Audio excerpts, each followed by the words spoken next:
Stones. C'est quoi votre meilleur souvenir avec les Stones ? Parce que vous les avez croisés plusieurs fois, j'imagine. 23 fois, 23 j'ai fois, interviewé un Rolling Stone pendant 30 ans, hein, donc c'est pas même pas une fois par an, mais quand même ils étaient là, c'était une bonne présence. Et je me souviens en 87, ils ont eu un Grammy d'honneur. Et c'était à Londres, ils étaient pendant la cérémonie des Grammys qui se déroule à Hollywood, donc il était 2h du matin à Londres et il y avait les 5 Rolling Stones sur scène et Eric Clapton est venu dire voilà, vous êtes les Rolling Stones, n'essayez pas de bien vieillir, vous vieillissez magnifiquement comme ça. Ouais. Et Mick Jagger avait fait un petit speech, il avait remercié les gens qui avaient soutenu les Stones pendant les vaches grasses et les vaches maigres. Vous avez trouvé j'avais trouvé ça biblique. Voilà.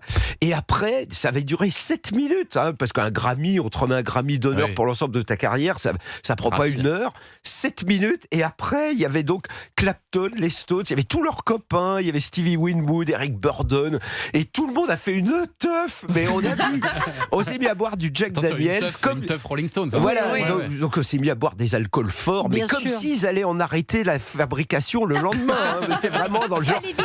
Voilà, t'avais Keith Richards assis au bar, Mick Jagger qui papillonnait. Non, mais ça, c'était une soirée extraordinaire parce qu'ils étaient là tous les 5, quoi. Mais alors, c'est pas grâce à eux que vous êtes tombé dans le rock, hein, Philippe Manœuvre, en 1964 à Chalon-sur-Marne, aujourd'hui Châlons-en-Champagne. Voilà. Non, ce qui vous a fait plonger, c'est quand vous avez entendu cette voix dans la radio qui écoutait votre mère. Les portes du... Oui, mais il chantait pas ça. Sinon, je ne serais pas.